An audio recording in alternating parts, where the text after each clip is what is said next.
მოგესალმებით. ეს არის გადაცემა კვირის მოვლენები, ხოლო მე მისი წამყვანი ნათია სტეფანიშვილი გახლავართ. ჩვენი დღევანდელი გადაცემის თემაა მშვიდობის საერთაშორისო დღე, რომელიც აღინიშნა 21 სექტემბერს მსოფლიოს 1100 ქვეყანაში და მათ შორის საქართველოშიც. სწორედ აქედან გამომდინარე გადავწყვიტე, რომ სტუმრად მომეწვია თბილისის ევროპული ახალგაზრდული ცენტრის დირექტორის მოადგილე ქალბატონი ნანა რობიტაშვილი, რომელიც უშუალოდ ღონისძიებასთან დაკავშირებით დაგველაპარაკება და ასევე გაგვაცნობს ცენტრის მიერ განხორციელებულ პროექტებს. ასევე ვისაუბრებთ ამ გადაცემაში ცენტრის სამომავლო გეგმებზეც. მოგესალმებით ქალბატონო ნანა. მოგესალმებით ნათია, მივესალმებით თქვენს მაყურებელს. ძალიან დიდი მადლობა მინდა გადაგიხადოთ იმისთვის, რომ დაინტერესდით ზოგადად ჩვენი ცენტრის საქმიანობით და ასევე ჩვენს მიერ განხორციელებული ღონისძიებით, რომელიც 21 სექტემბერს ჩატარდა, როგორც თქვენ აღნიშნეთ.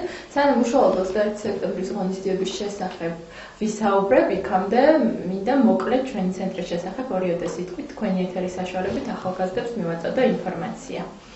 თბილისის ევროპული ახალგაზრდული ცენტრი ამ სახით, როგორც ახლა ფუნქციონირებს, მარტიდან არის რეორგანიზაცია მოხდა მარტში. ჩვენი ცენტრი გახლავთ ქალაქ თბილისის მუნიციპალიტეტის მერიის AIP, რომელიც 2009 წელს დაარსდა, მაგრამ მას შემდეგ ორჯერ განიცადა რეორგანიზაცია. მარტიდან ჩვენ გადავედით, ასე ვთქვათ, ახალ მიმართულებებზე, ჩამოგვიყალიბდა ახალი მისია, მიზნები და მოგახსენებთ, რომ გვაქვს 4 ძირითადი პრიორიტეტი. ჩამოგითვლით, გვაქვს ალბათ ამის დრო და დარწმუნებული რომ ახალგაზრდებს აინტერესებთ. პირველი პრიორიტეტი ეს გახლავთ დემოკრატიზაცია და ახალგაზრდულ პოლიტიკაში თანამონაწილეობა. მეორე გახლავთ მშვიდობის მშენებლობა, მდგრადი და ჰუმანური განვითარება. მესამე პროგრამული პრიორიტეტი გახლავთ საერთაშორისო ცხოვრებასა და ევროპის ახალგაზრდულ პოლიტიკაში თანამონაწილეობა და მეოთხე პრიორიტეტი არის ახალგაზრდების ხელშეწყობა საზოგადოებაში ღირსეული ადგილის დამკვიდრებისთვის. აი ამ 4 ძირითადი პრიორიტეტის ფარგლებში ვახორციელებთ პროექტებს. რა თქმა უნდა, ეს პრიორიტეტები მოიცავენ ქვეპროგრამებს და იმის მიუხედავად, რომ არც თუ ისე დიდი დრო გავიდა, რაც ჩვენ ასე ვთქვათ არც თუ ისე დიდი დრო გავიდა მას შემდეგ, რაც ახალი მიზნები და მისიები ჩამოვაყალიბეთ და ამ 4 ძირითადი პრიორიტეტის მიმართულებით ვმუშაობთ, მაგრამ შემიძლია ვთქვა, რომ საკმაოდ მნიშვნელოვანი პროექტები დაიგეგმა და განხორციელების ეტაპზეა და ასევე არაერთი ღონისძიება. რაც გამოარჩევს ჩვენ ცენტრს, ამაყად შემიძლია ვთქვა თავისი საქმიანობით არის ის, რომ ნებისმიერი პროექტი და ღონისძიება არის მიმართული ახალგაზრდების საჭიროებებისკენ და რა თქმა უნდა ეს პროექტი ჩამოყალიბდა მას შემდეგ, რაც ჩვენ ჩავატარეთ აქტიური შეხვედრები ინტერესთა ჯგუფებთან, მათ შორის სტუდენტებთან, მოსწავლეებთან, ახალგაზრდულ არასამთავრობო ორგანიზაციებთან, საჯარო სტრუქტურებთან, რომლებიც ახალგაზრდულ პოლიტიკის სფეროში მუშაობენ, ამ მიმართულებით არიან ჩართულები და სწორედ აი ამ შეხვედრების საფუძველზე, სადაც საჭიროებები და პრობლემების იდენტიფიცირება მოხდა, ამის საფუძველზე მოხდა შემდეგ ამ პროექტების ჩამოყალიბება.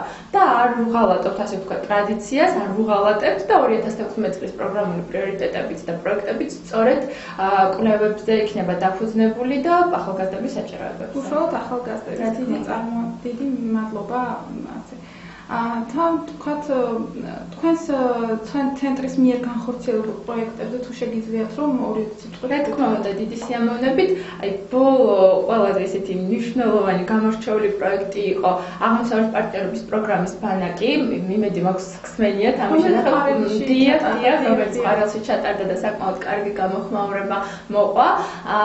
ამ ბანაკში ჩართული იყო დაახლოებით 50-მდე ახალგაზრდა, როგორც საქართველოდან, ასევე აღმოსავლეთ პარტნიორობის ქვეყნების 5 ქვეყნიდან. ეს იყო საერთაშორისო დონის ბანაკი, რომელიც მოიცავდა როგორც აკადემიურ მიმართულებას, ასევე რა თქმა უნდა ახალგაზრდულ აქტივობებს, რაც საკმაოდ წარმატებით დასრულდა. და ეხლა მუშაობთ იმ 4 პროგრამული პრიორიტეტები, რაც ჩამოგითვალეთ იმის ფარგლებში, პროექტებზე, რომლის შესახებაც, როდესაც უკვე ასე ვთქვათ, განხორციელების აქტიურ ფაზაში ვიქნებით, დიდი სიამოვნებით შემიძლია რომ შემდეგ უკვე დეტალურად გესაუბროთ. დიდი მადლობა. ახლა უშუალოდ მინდა გადავიდეთ მაგალითად 21 სექტემბერს ჩატარებული ღონისძიების შესახებ. ეს იყო ესე იგი სოფლიო 1000 ქვეყანაში აღნიშნეს, რომელმაც საქართველოს აქტიურად მიიღო მონაწილეობა და მე ძალიან გამეხარდა და უშუალოდ მინდა ამ ღონისძიების შესახებ კითხათ. თქვენთან ერთად იყო პარტნიორი ორგანიზაციებიც, როგორც ვიცი. და რა სახის ღონისძიება იყო ეს, თუ შეგიძლიათ რომ ამ ღონისძიების მთავარი მიზნების შესახებ გეტყვით. როგორც თქვენ აღნიშნეთ 21 სექტემბერს მშვიდობის საერთაშორისო დღე იყო და მრავალ ქვეყანაში აღინიშნა, მათ შორის საქართველოშიც. ჩვენ მეორე პრიორიტეტის ფარგლებში მშვიდობის მშენებლობა მდგრადი და ჰუმანური განვითარების მიმართულებით გადავწყვიტეთ, რომ აღვენიშნა მშვიდობის დღე მიკოლოც ახალგაზრდებისთვის. კონკრეტულად ამ ღონისძიებაში ჩართული იყო 70-მდე ახალგაზრდა. ეს იყვნენ როგორც თბილისის საჯარო სკოლის დამთავრებული კლასის მოსწავლეები, ასევე მზრუნველმოკლებული და იძულებით გადაადგილებული დევნილი ბავშვები. ჩვენ მოვაწყეთ გამოფენა ნახატების ბავშვებმა თავისი თვალით დანახული მშვიდობა და კონფლიქტები წარმოადგინეს ნახატების საშუალებით. ძალიან საინტერესო იყო, ყვავდნენ სტუმრები და განსაკუთრებული მადლობა მინდა გადაუხადო არასამთავრობო ორგანიზაცია ლიდერთა კლუბს და Helping Hands, რომელიც აქტიურად თანამშრომლობდა ჩვენთან და სწორედ მათთან მჭიდრო თანამშრომლობის საფუძველზე მოხდა ამ ღონისძიების ესე წარმატებით ჩატარება და ასევე მადლობა მინდა გადაუხადოთ მოსწავლე ახალგაზრდობის სასახლეს, რომელმაც ხარი დაგვიჭირა. ამ ღონისძიებაში. პარტნიორი იყო თქვენ ამ აქტიურად დაგიჭირეთ მხარი. კარგით. ანუ სამომავლოდ რა პროექტების განხორციელებას აპირებს თქვენი ცენტრი? თუ შეგიძლიათ რომ კი, რა თქმა უნდა. საკმაოდ საინტერესო პროექტებია დაგეგმილი, მოკლედ რამდენიმეზე მოგახსენებთ. ერთ-ერთი არის ახალგაზრდების ხელშეწყობა ღირსეული ადგილის დამკვიდრებაში. ჩვენ ვიწვევთ დამსაქმებლებს და დასაქმების მაძიებლებს, მოგახსენებთ რომ დღეს დასაქმების პრობლემა ძალიან აქტიურად დგას საქართველოში და ჩვენ გვსურს რომ ახალგაზრდებს ხელი შეუწყოთ მოახერხონ მათ დაიკავონ ღირსეული ადგილი საზოგადოებაში და ხელი შეუწყოთ დასაქმებაში. ამისთვის საჭიროა რომ ორი მხარე როგორც დამსაქმებლები და ასევე ახალგაზრდები შევახვედროთ ერთმანეთს გვალი მაგიდის გარშემო, სადაც მოხდება ყველა იმ პრობლემის და საჭიროების იდენტიფიცირება, რაც რეაგირებას და მოგვარებას საჭიროებს. მეორე მნიშვნელოვანი პროექტი არის კონფლიქტების მოგვარება და ეფექტური კომუნიკაცია სკოლებში, ეგრეთ წოდებული school bullying-ი, სადაც ჩართულები იქნებიან დამთავრებელი კლასის მოსწავლეები, მათ ჩაუტარდება ტრენინგები ამ თემასთან დაკავშირებით. ასევე ძალიან მნიშვნელოვანია პროექტი ევროკავშირის სტრუქტურების მოდელირებები.